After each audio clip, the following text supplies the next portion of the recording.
In late October of last year, we received a prophetic vision and word from the Lord. And in this vision, the Lord showed us that He was going to, over the next 6 to 9 months, begin to expose activities and covenants that were at work within our nation that was feeling what the Lord called a tree of wickedness. And when I received this vision, there actually was a large tree that was coming up out of the midst of the United States of America that overshadowed our country. And it had several roots that went to various places, and you can receive that full word on our website. But in this, the Lord said that He would begin to expose the very things that were fueling these roots. And it was for the purpose of Christians to take their places as in Christian heritage and begin to dismantle through prayer and whatever means He would lead us to do so.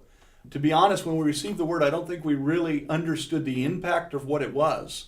And we actually put it up on a shelf for several months. And so here we are now 7 months into that prophetic word, right in the middle of the 6 to 9 month window that the Lord has given us. And I'm finding myself shaken over and over and over again daily by the things that we're seeing that are being exposed in our country. Things are not as they have always been. And I think that's the message that the Lord is trying to get into our hearts right now. Recently just various things of chaplaincies in the military being told that if they share their faith, it's a court-martial offense. What is the job of a chaplain if they can't share their faith?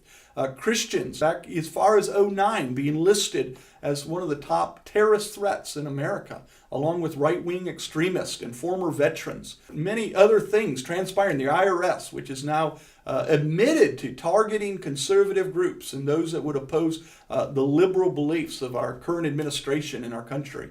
And though I don't want us responding specifically to all of these things, and nor do I believe the Lord wants us to, I believe these are prophetic signs that the Lord is allowing us to see for the purpose of awakening our hearts.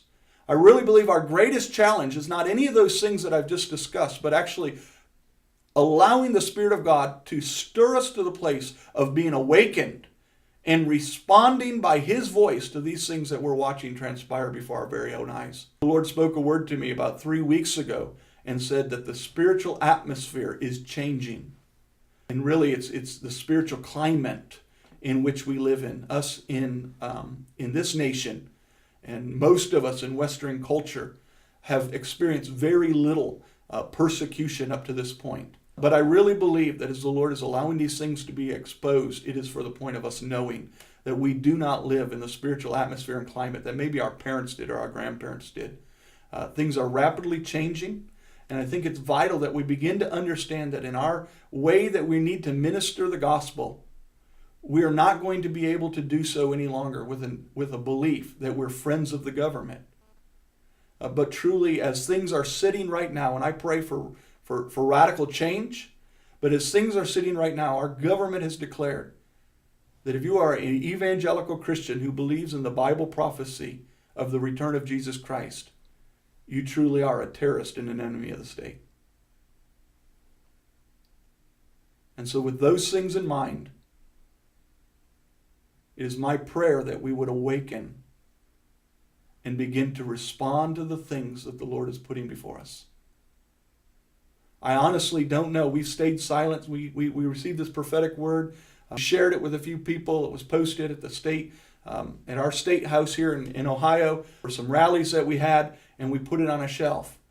And I'm not one that would want to come forth and bring all of these things out just for the sake of bringing them out. But I truly do not know how much longer in this country, as this environment is changing so rapidly, that we're going to have the freedom to express ourselves as Christians and share the gospel of Jesus Christ. And so I'm going to encourage you to take not only the things that we're sharing here, but the other prophetic things that are being shared by the prophetic people around the nation, and sit before the Lord and allow Him to stir inside of your heart an awakening. We need to act now. We want to be as those in the book of Daniel. When the things come down, that those who know their God will be able to be strong and do great exploits. Those with understanding will be able to lead many. And yet that verse continues to go on, that many will suffer great persecution. And so our mindset, our heart needs to shift and change and understand that the spiritual atmosphere is no longer the same. Stay tuned to our website. I'll be posting more teachings, more prophetic words as they come in from the Lord. I'll be praying for you, and we ask that you pray for us.